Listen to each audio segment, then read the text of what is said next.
दोस्तों, मोदी के इशारे पर काम करने वाली ईडी अब नायडू के कब्जे में है। सुनकर चौंक जाएंगे आप। शाह और मोदी की चाल को अब नायडू ने मात दे दी है। अब ईडी का इस्तेमाल मोदी को पटकनी देने के लिए चंद्रबाबू नायडू कर रहे हैं। जिस अस्त्र का इस्तेमाल अक्सर विपक्ष को चुप कराने के लिए मोदी जी करते हैं, उसी अस्त्र का या उसी शस्त्र का इस्तेमाल अब चंद्रबाबू नायडू मोदी जी को खामोश कराने के लिए या मोदी जी पर दबाव बनाने के लिए कर रहे हैं।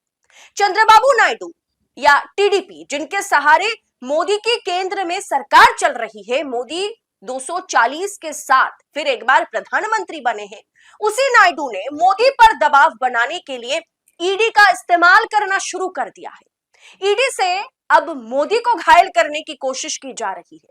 खबर बहुत बड़ी है, तो वीडियो को अंत तक देखिएगा। नमस्कार, मैं हूं अदिति और न्यूज लॉन्चर के मंच पर आप सभी का स्वागत है। नायडू अब मोदी के साथ दोस्तों खेल रहे हैं। जी हां, बड़ा खेल है। चंद्रबाबू नायडू के इस खेल को आपको समझने की जरूरत है।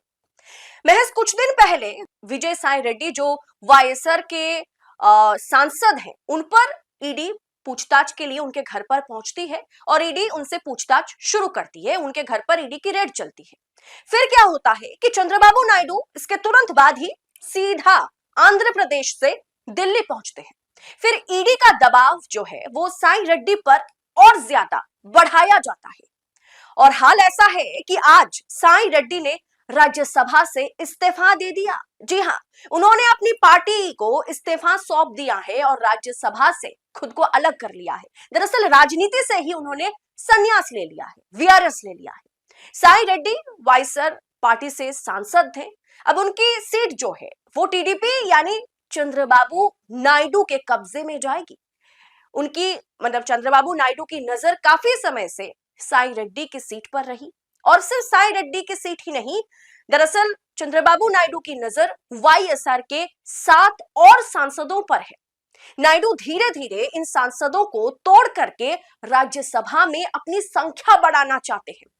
लोकसभा में उनके पास 16 सांसद हैं और उसी 16 सांसदों के बदौलत नरेंद्र मोदी की सरकार दिल्ली में चल रही है, केंद्र में चल रही है। अब ऐसे में लोकसभा के साथ साथ राज्यसभा में भी कहीं ना कहीं चंद्रबाबू नायडू पकड़ बढ़ाना पकड़ना चाहते हैं कि राज्यसभा में भी हमारी पकड़ हो और उसके जरिए हम चुटकी में कहीं ना कहीं उंगलियों के इशारे पर मोदी और शाह को नचाएंगे। दोस्तों, चंद्रबाबू नायडू बहुत ही बढ़िया और एकदम बड़े लेवल के खिलाड़ी हैं। मोदी शाह को भी पटकनी देने की क्षमता चंद्रबाबू नायडू रखते हैं। लोकसभा में उनके पास पहले से ही 16 सांसद हैं और उसी के भरोसे तो मोदी जी फूक फूक कर कदम रख रहे हैं। और इससे पहले भी चंद्रबाबू नायडू ने कई मर्तबा मोदी को लाल आंखें भी दिखा चुके हैं। यानी आने वाले दिनों में अब अल्पमत मोदी सरकार नायडू पर जो है कहीं ना कहीं निर्भर करने लगेगी। मोदी की सरकार बगैर नायडू के सहमति के, बगैर नायडू से चर्चा विमर्श परामर्श करके अब मोदी सरकार कोई भी कदम नहीं ले सकती। और यही चाल जो है नायडू ने चल दिया है और इसी में मोदी शाह जो है मात खा गए। नायडू यही चाहते हैं कि उनकी ताकत जो है वो दिल्ली में बढ़े। और नायडू ने साफ तौर पर 2-4 दिन पहले ही कह दिया था कि मुझे आंध्र प्रदेश को ही संभालना है, मुझे आंध्र प्रदेश के मुख्यमंत्री बने रहना है, मुझे दिल्ली की कुर्सी या कैबिनेट में कोई कुर्सी नहीं चाहिए। लेकिन अब दिल्ली जिस तरीके से हर एक राज्य को चलाता है, दिल्ली की सरकार जिस तरीके से डबल इंजन की सरकार के नाम पर हर एक राज्य में कब्जा करती है, वो आंध्र प्रदेश में नहीं चलेगा। वो खेल चंद्रबाबू नायडू के साथ मोदी शाह नहीं खेल सकते। दरअसल चंद्रबाबू नायडू कुछ इस तरीके से अपने मन को बना लिया है या प्लान तैयार किया है कि अब चंद्रबाबू नायडू यानी आंध्र प्रदेश से दिल्ली दरबार यानी दिल्ली चलेगा। दोस्तों, ये कहीं ना कहीं मोदी शाह की टेंशन को और बढ़ा दिया है। मोदी शाह की नींदें इससे हराम होनी चाहिए, क्योंकि ये बहुत बड़ी खबर है जो इस संकेत की ओर इशारा करती है कि आगे चल के चंद्रबाबू नायडू पर मोदी शाह पूरी तरीके से निर्भरशील हो जाएंगे। सरकार से मनमाने काम चंद्रबाबू नायडू करा सकेंगे या आंध्र प्रदेश के लिए उनको जो मर्जी चाहिए वो मांगेंगे और उन मांगों को अब मोदी जी को और शाह को सरकार को पूरी करनी है। दिलचस्प बात यह है कि शाह और मोदी की तरह नायडू ने भी ईडी के दबाव का रास्ता ही चुना। ईडी का इस्तेमाल को ही उन्होंने सटीक रास्ता पाया और ईडी के जरिए कहीं ना कहीं मोदी और शाह को वो पटकनी दे गए। यानी ईडी का इस्तेमाल सिर्फ अब नरेंद्र मोदी नहीं कर सकते। मोदी जी को पहले भी सोचने की जरूरत थी कि ईडी की शक्तियां बढ़ा करके, ईडी का दुरुपयोग करके हम विपक्ष को अगर आज घायल कर रहे हैं तो कल चल करके हम भी इसी शस्त्र के जरिए घायल हो सकते हैं।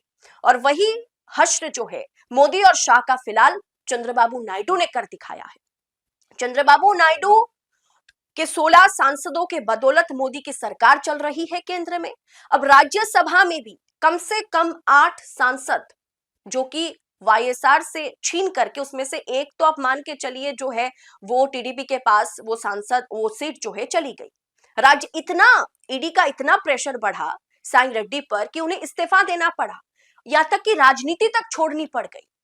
यानी अब मोदी जी की जो ईडी है उसका इस्तेमाल मोदी के खिलाफ किया जाएगा।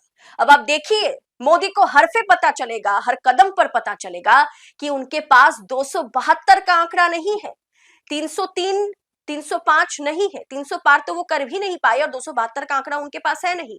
ऐसे में उनके सहयोगी हर दिन उनको पटकनी, हर दिन उनको लाल आंखें दिखाएंगे, जो दर्द मोदी जी को झेल करके फूक फूक करके कदम रखना है। अक्सर अशोक वानखेड़े जो कि वरिष्ठ पत्रकार हैं, अशोक वानखेड़े जी अक्सर ये बात करते हैं कि मोदी जी के लिए अब ये जो मोदी 3.0 है, इस सरकार में मोदी जी के लिए हर रोज अग्नि परीक्षा है।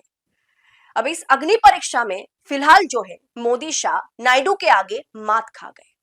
इस पूरे विषय को आप किस अंदाज में देख रहे हैं, हमारे साथ कमेंट बॉक्स में शेयर जरूर कीजिएगा और ऐसी राजनीतिक अपडेट को पड़ताल के साथ पाने के लिए न्यूज लॉन्चर को सब्सक्राइब जरूर करें। बहुत बहुत शुक्रिया।